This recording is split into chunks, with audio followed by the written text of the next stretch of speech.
বাংলাদেশে গত 3 দিনে বেশ কয়েকটি গুরুত্বপূর্ণ ঘটনা ঘটে গেছে।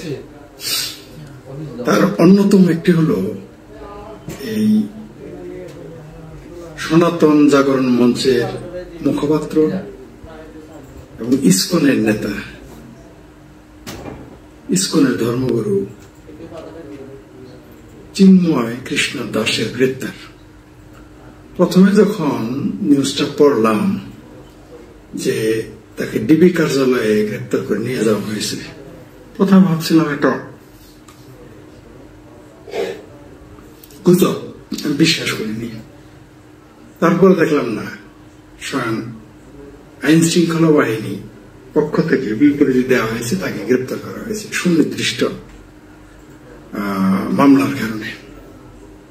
কি মামলা? তার বিরুদ্ধে রাষ্ট্রদ্রোহের মামলা। কি মামলা?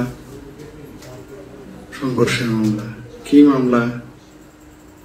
বিভিন্ন মামলা তার নামে দিয়েছে। যারা ইসকনকে বলল যে একটা ইসকন ধৈরা শব্দের উচ্চারণ করা যাচ্ছে না, তাহলে আবার রেস্ট্রিক্টেড আসতে পারে, যে জবাই কর, মিছিল করলো, স্লোগান দিল, চিৎকার করে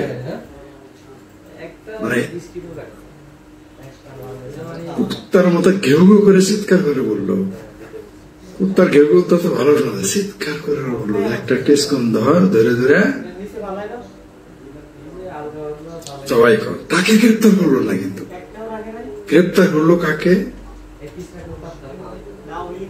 যারা এই দেশে নির্যাতিত, নিপীড়িত। কোন সন্দেহ নাই, ইসকন একটি ধর্মীয় সংগঠন এবং আমরা তো ধর্মকর্মে আমরা বিশ্বাস করি না, সুতরাং তাদের পক্ষে থাকার তো আমাদের কথা ছিল না, তাই না? কিন্তু প্রসঙ্গ সেটা না, প্রসঙ্গ হলো নির্যাতনের। পৃথিবীতে নির্যাতন হলে আমরা তার পক্ষে থাকবো। পৃথিবীতে যেখানে নির্যাতন, সংখ্যাগুরুদের দ্বারা নির্যাতন হলে আমরা নির্যাতিত ব্যক্তির পক্ষ নেব, সেটা যেখানে জাতি ধর্ম নির্বিশেষে, সব জায়গাতে, বর্ণ লিঙ্গ নির্বিশেষে, যেখানে দুর্বল অত্যাচারিত হবে আমরা তার পক্ষ নেব, নিঃসন্দেহে পক্ষ নেব।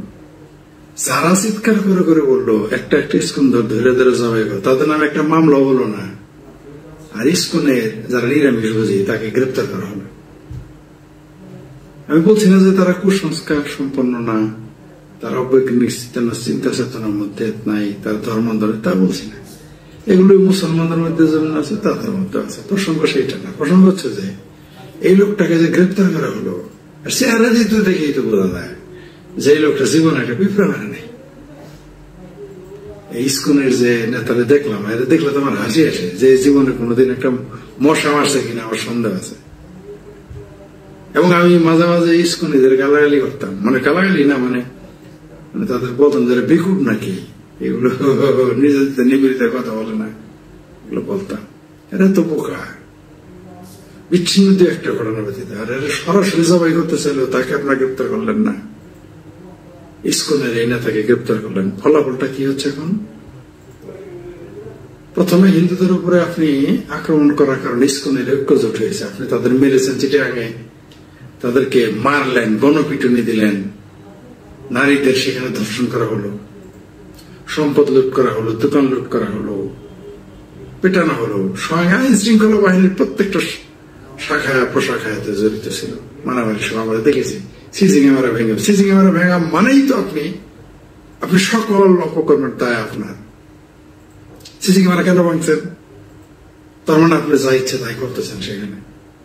আবার দায়টা তার উপর চাপিয়ে দিয়েছে যে ইসকনিরা করছে। যারা একটা মশা মাছি মারতে সাহস পায় না, তারা বুঝে যাবে সেনাবাহিনী গায়ে তুলতে, এত পাগল হয়েছে।